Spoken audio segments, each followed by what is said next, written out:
Section 1. In this section, you will hear a conversation between Rachel and Caesar. They are discussing a field trip for the following week. First, you will have some time to read questions 1 to 10.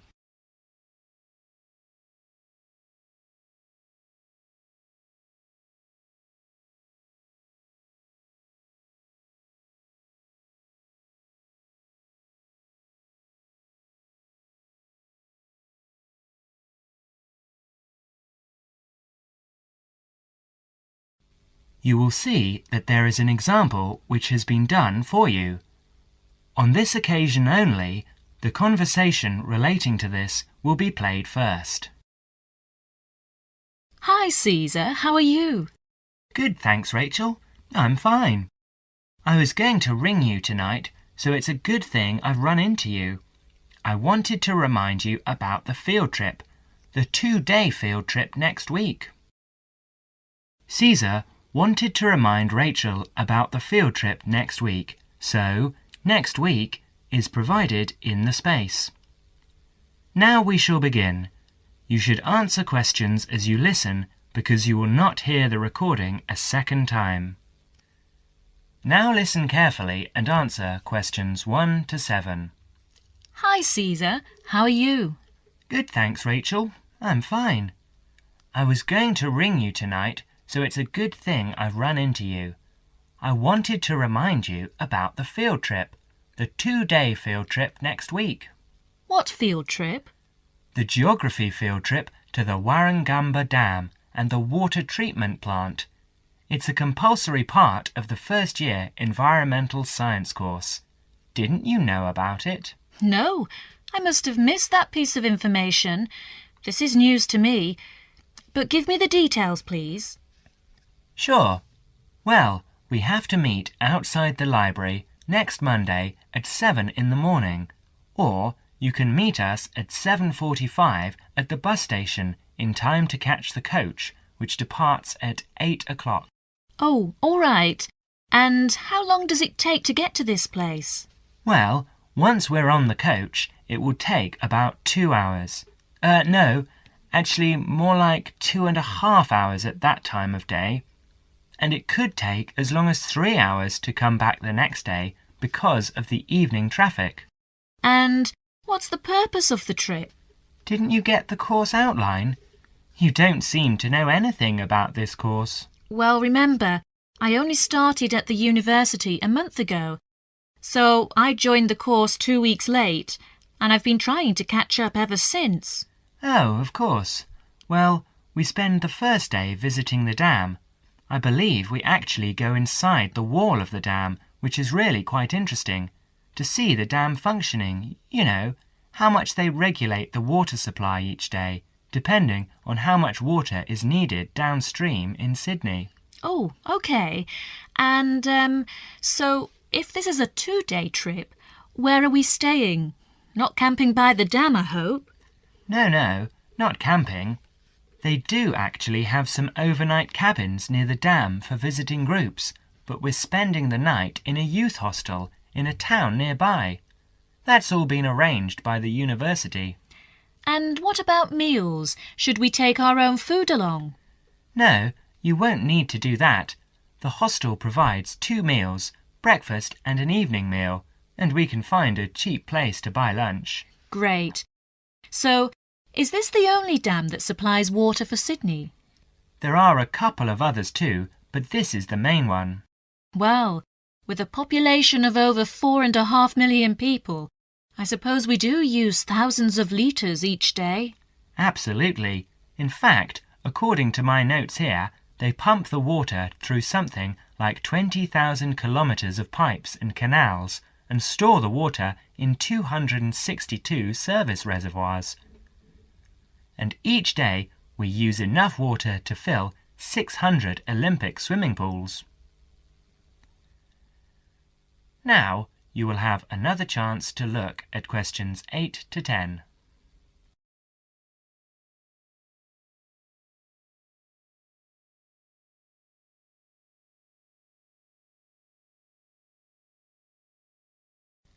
As the conversation continues, answer questions 8 to 10. And what's happening on the second day? Well, we're coming back to town and going to the water treatment plant to see how they purify the water for drinking. Oh, that should actually be quite interesting. I'll bring my camera. Yes, that's a good idea, because we're supposed to include original photos for the final piece of work at the end of the course. And make sure you bring a notebook and pen or pencil. OK, I'll do that. You'll probably need some good walking shoes and spare clothes too, and I would recommend that you bring a waterproof coat of some sort, because the chances of it raining are pretty good next week. And a hat, perhaps. Sorry, no. I draw the line at a hat. Fair enough. And by the way, do you have a mobile phone? I do, actually. Well, bring that along, because that way we can keep in touch more easily. Provided that mobiles work up there, of course. That's a point. Do I need a map? No, I wouldn't bother. We won't need to do any map reading. OK then. See you on Monday, and thanks very much for letting me know. That is the end of Section 1. Now turn to Section 2.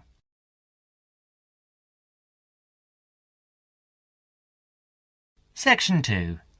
You will hear an extract from a radio program called Consumer's Choice, which gives advice to consumers on how to make complaints.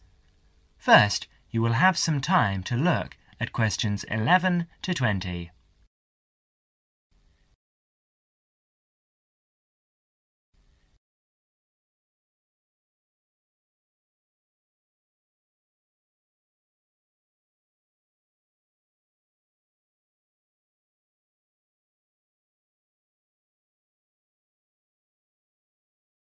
Now listen carefully and answer questions 11 to 15. Hello everyone! Welcome again to Consumer's Choice, which is the last in our present series. Isn't that right, Wendy? Yes, that's right. But we'll be back again after summer break with a new series. We'll tell you more about that later.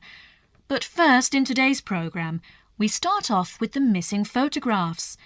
We'll tell you a story of Miss Patty Ching, one of our listeners. We'll tell you how she has qualified for our Consumer of the Month award with her determination. Dennis? Thank you, Wendy. Well, Miss Patty Ching went on a holiday to Europe last month. This was her first ever trip abroad, and one for which she'd been saving for 10 years. Her tour took her around 12 countries in 21 days, and being a keen photographer, she took lots of photographs. 10 rolls of film, to be exact. About 360 photographs. When Patty got back home, she gave all her photos to top-class photo services for developing, and they vanished. She never saw them again. Of course, she was furious with the company and complained. They apologised and offered her compensation, 10 free rolls of film. This made her even more angry, and she rejected this completely inadequate offer and asked for $2,000. The company refused her request, so Patty wrote them a letter telling them to pay up in 10 days or she would take them to court. She received no reply, so she did take them to court. But 2 days before the case was due to be heard, she received a cheque for $2,000. Top Class had obviously made their minds up on how the judge would decide. Patty's case provides a lesson to all of us. If we want our rights as consumers, we've got to fight for them. So for her determination and spirit, we name Patty our Consumer of the Month. Now you will have another chance to look at questions 16 to 20.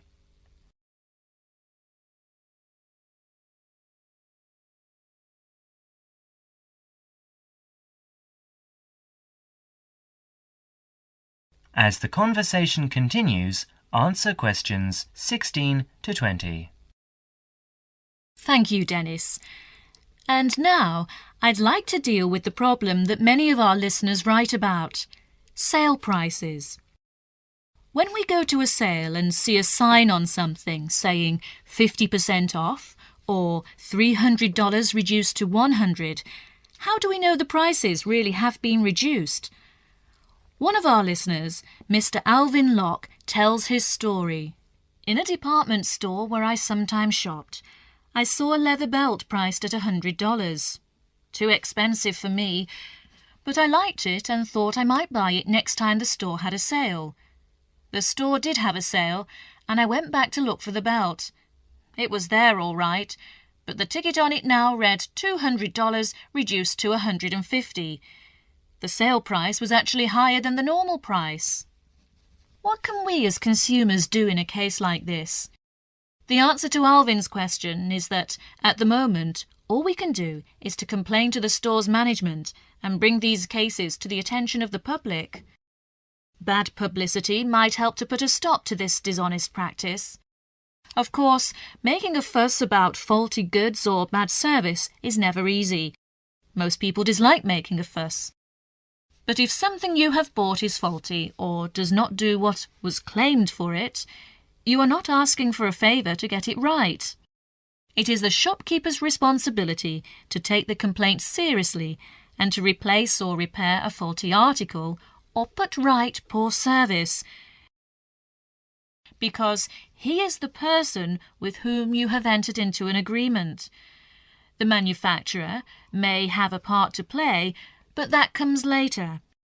So it's quite proper and reasonable to make a complaint about faulty goods or bad service. Well, Wendy, what do you think is the right way to do that? Well, the most important thing about making complaints, I think, is that they should be made to a responsible person in authority. Go back to the shop where you bought the goods, taking with you any receipt you may have. Ask to see the shop assistant in a large store. In a small store, the assistant may also be the owner, or you can complain directly. In a chain store, ask to see the manager. If you telephone, ask the name of the person who handles your inquiry. Otherwise, you may never find out who dealt with the complaint later. Even the bravest person finds it difficult to stand up in a group of people to complain. So, if you do not want to do it in person, write a letter. Stick to the facts and keep a copy of what you write. At this stage, you should give any receipt numbers, but you should not need to give receipts or other papers to prove you bought the article. If you are not satisfied with the answer you get, or if you do not get a reply, write to the managing director of the firm, shop, or organisation. Be sure to keep copies of your own letters and any you receive. Well, thank you for your good advice. It's nice for every consumer to take an action when he or she gets bad goods or service. And of course, the consumer's choice will continue to press for the government to bring in laws similar to those in other countries to protect consumers by making it illegal to cheat them in this way. And now I'd like to tell you about our new consumer hotline, which came into operation last month. So far, we have received... That is the end of Section 2. Section 3. You will hear an interview about global warming. As you listen, answer questions 21 to 30. First, you will have some time to look at questions 21 to 30.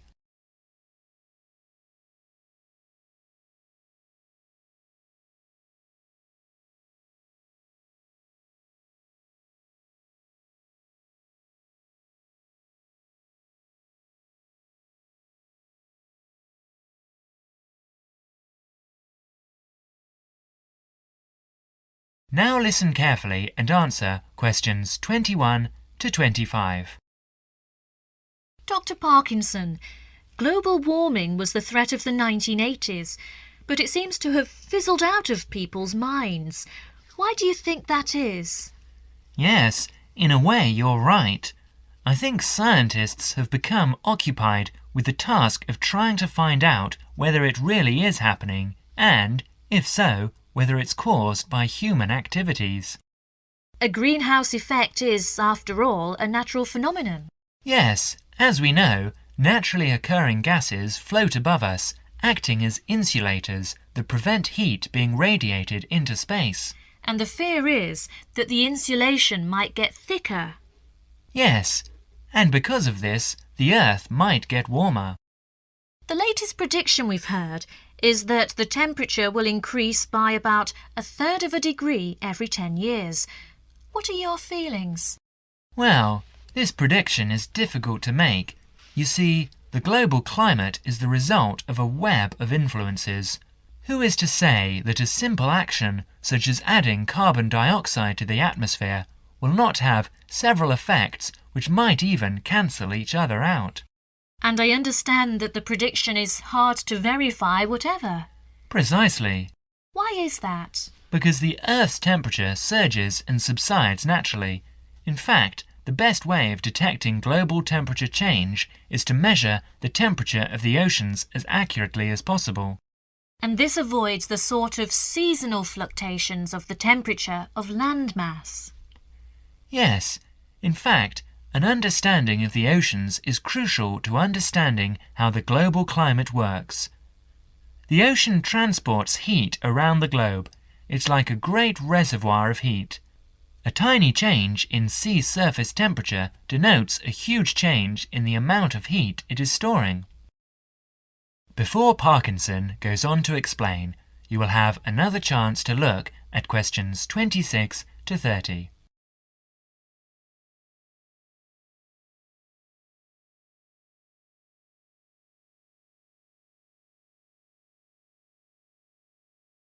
Now listen to the rest of the talk carefully and answer questions 26 to 30. And now, I understand you are looking at ways of refining this measurement of ocean temperature.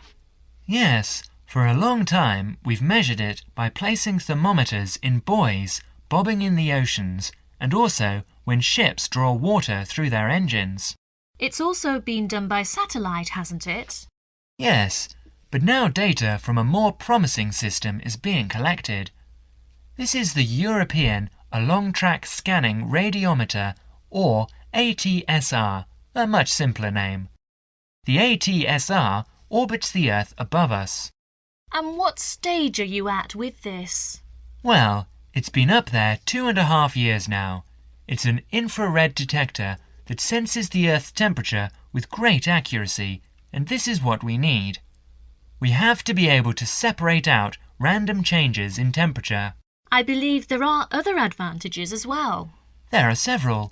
Every few days it covers the entire Earth, so it produces large quantities of data. It measures the temperature from 2 angles, which allows correction for any effects that the intervening atmosphere may be having on its readings. Its field of view has a width of 500 kilometers, and it measures the temperature to 0.3 degrees centigrade. And it should go on for years? Yes. Thank you, Dr. Parkinson, for talking to us today. And now over to... That is the end of Section 3. Now turn to Section 4.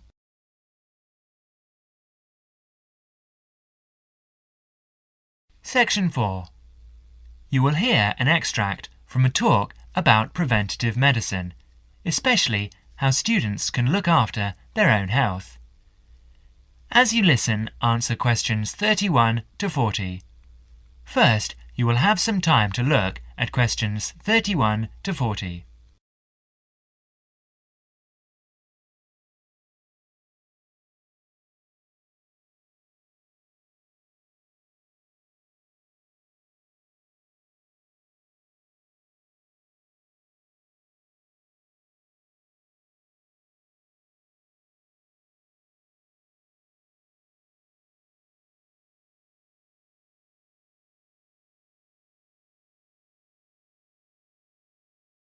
Now listen carefully and answer questions 31 to 40. Good morning. I'm Dr. Pat Plant, and I'm here to talk to you about preventative medicine in its widest and most personal aspects. In other words, I'm here to tell you how the patients should wrest control of their health away from the practitioners of medicine and take charge of their own medical destiny. I want to talk about staying out of the hands of the doctor. When a patient takes responsibility for her or his own health, and let's decide the patient is male for now, men are in fact more at risk than women anyway. When the patient takes over his own health regime, he must decide what he wants to do. The first thing, of course, is to give up the demon nicotine. Smoking is the worst threat to health, and it's self-inflicted damage. I have colleagues who are reluctant to treat smokers. If you want to stay well, stay off tobacco and smoking in all its manifestations.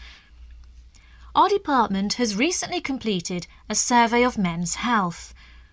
We looked at men in different age groups and occupations, and we came up with a disturbing insight. Young men, particularly working class men, are at considerable risk of premature death because of their lifestyle. As a group, they have high risk factors. They drink too much alcohol, they smoke more heavily than any other group, their diet is frequently heavy in saturated fats, and they don't get enough exercise. We did a smaller survey in which we looked at environmental factors which affect health. I had privately expected to find air or water pollution to be the biggest hazards, and they must not be ignored. However, the effects of the sun emerged as a threat which people simply do not take sufficiently seriously. Please remember that too much sunlight can cause permanent damage. Given this information and the self-destructive things which people, particularly young men, are doing to themselves, one could be excused for feeling very depressed.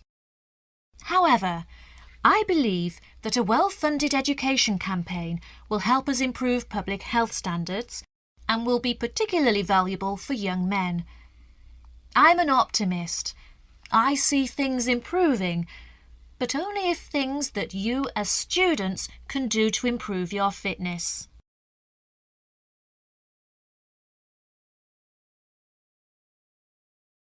So now, I'd like to issue a qualification to everything I say. People will still get sick, and they will still need doctors. This advice is just to reduce the incidence of sickness. It would be great if disease was preventable, but it's not. However, we have power. In the late 1980s, the Surgeon General of the United States said that 53% of our illnesses could be avoided by healthy lifestyle choices. I now want to discuss these choices with you. You should try to make keeping fit fun. It's very hard to go out and do exercise by yourself, so it's wise to find a sport that you like and do it with other people. If you swim, you can consider scuba diving or snorkeling. If you jog, try to find a friend to go with. If you walk, choose pretty places to walk or have a reason for walking. Your exercise regime should be a pleasure, not a penance. The university is an excellent place to find other people who share sporting interests with you, and there are many sports teams you can join. This, unfortunately, raises the issue of sports injuries, and different sports have characteristic injuries. As well as accidental injuries, we find repetitive strain injuries occurring in sports where the same motion is frequently performed, like rowing and squash. The parallel in working life is repetitive strain injury, which may be suffered by typists or other people who perform the same action hour after hour, day after day.